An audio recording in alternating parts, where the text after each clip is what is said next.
Hello, everyone. Today's book is going to ensure that you don't take any late night swims, probably ever again. In fact, it might make you avoid your bathtub altogether because it's just that frightening. And we are going to talk about all that. But first, I want to remind you, as always, that I have books for sale. You can find the books you see on your screen at the link in the description. And I'm very proud that my story got included in the anthology Ooze, Little Bursts of Body Horror. And you can pick that up right now at the link in the description. And you can read my story along with 20 other fantastic authors. All right, let's get on with the video. All right, so the book we're going to be talking about today is called Dark and Lonely Water by Graeme Reynolds. This is a book about a creature, a monster, that lives in the waterways. We have our main protagonist. She is a single mother of 2 children. She works as a reporter for a very small newspaper. Doesn't pay a lot of money. She barely making enough to keep a roof over her head. The boss is kind of a dick and pushes her around, and because of her long work hours and trying to have a social life, she feels like she is being separated from her children. There seems to be a disconnect there because of the hours and the things she has to do for work, while also trying to find some time for herself. She gets assigned to go to a small town for an investigation, to get some interviews from families of people who are missing from that town, which is very exciting for a reporter, but she's going to have to take her kids with her. And the newspaper says, don't worry, we'll put you up in a bed and breakfast and we'll pay for your children's daycare while you're out doing your job. But when she gets there, the plans just go awry. That does not happen. And so she has to do something she doesn't want to do, because when she was a young girl, her mother drowned in a pond in the back of her uncle's cabin. And this traumatized her. She was raised by her uncle, kinda, but not really. He put a roof over her head. She had plenty to eat, but he was very distant. He didn't seem to really care about her. In her opinion, he treated her more like a burden than a young child who had just lost her mother. It was more of a, he didn't treat her like a grieving family member, It was like he just didn't care at all. Like, he did his basic things and that's it. And when she left, she vowed never to come back. And she has not for all these years. But the town she's in now for this reporter gig, that's right, it's the same one she didn't want to go to, because that's the same town her uncle lives in. That's the same town her mother died in. And she had no choice but to go. If she didn't go, she would have been fired, and she couldn't afford that.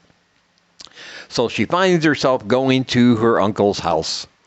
And he seems to be a changed man from what she has been describing about him up to that point in the book.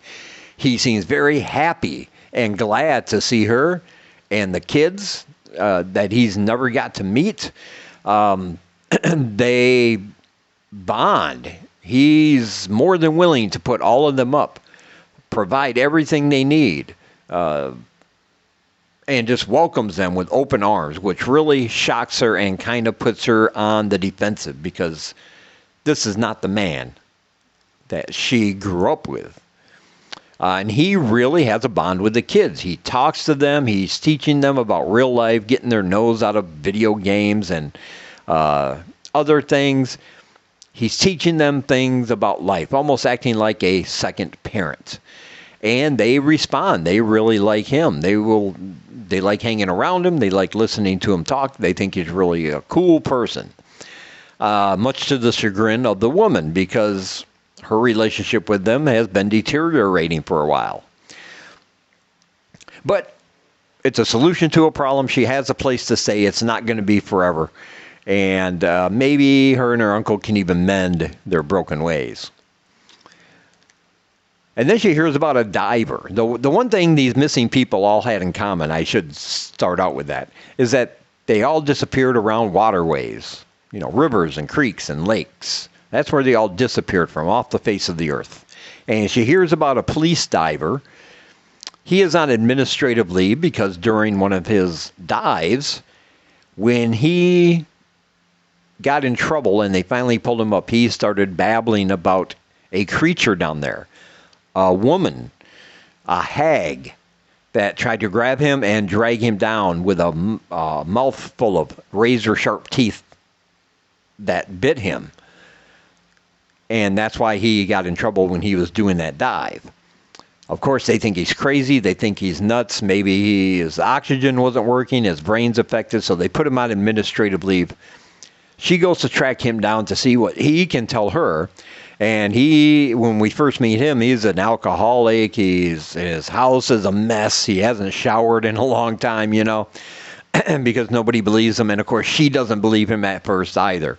But he gets thinking that if he can help her discover the truth about these missing people, what he thinks happened, he can also get some retribution for himself, for his reputation, and maybe get his job back and get his life back on course. That's what he's hoping for.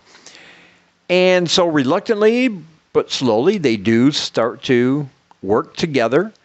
And as she's interviewing some of these family members, even they suspect something wasn't right. They don't think the police really took any of these disappearances seriously. There's some kind of cover-up going on. And the official reports just don't add up. And as they start investigating, they're going to find out things at the same time we as the reader do, and they are horrifying things. We're going to find out about a local legend about a woman named Jenny. And this local legend could be the key to the whole thing. And come to find out, Jenny might have something to do with this woman's family, our protagonist's family. And maybe perhaps her mother's death, and how all of these dots will start to connect. And given the man's story about what he experienced when he went for that dive, they're going to start putting pieces together, and they're going to realize that there is some kind of conspiracy going on. There is some kind of cover-up. And I'm just going to say this. I don't want to spoil anything. You have to read it for yourself. But not everybody that she is going to communicate with and interact with are who they seem. Some of them are the exact opposite of who she believes them to be. So yeah, this is a very, very good book. It's a straight up, sea creature, sea monster type book. The author writes it like it's real. There's not a whole lot of blood or graphic violence through most of the book, but in the latter third half, especially with that big climax, it will get bloody. But it's a very effectively scary book. It's a very frightening book because it's it's written as real, and it's just straightforward once they start discovering these things that are going on and putting them all together. And it was so well written. It's very engaging. It's not that long. And every time we're introduced to a new character, we'll always be thinking, okay, what's up his sleeve or what's up her sleeve? Are they being honest, or are they trying to get him off the trail because there is this conspiracy and there is this cover-up? And then when we find out who is actually the good and the bad, especially the bad, it's a shocker. There is a twist that you will read about at the end, where we're going to discover something about one of these characters, and you won't see it coming. And it's a good one. I promise you that. I love this book. It's scary. It's well written. Great characters.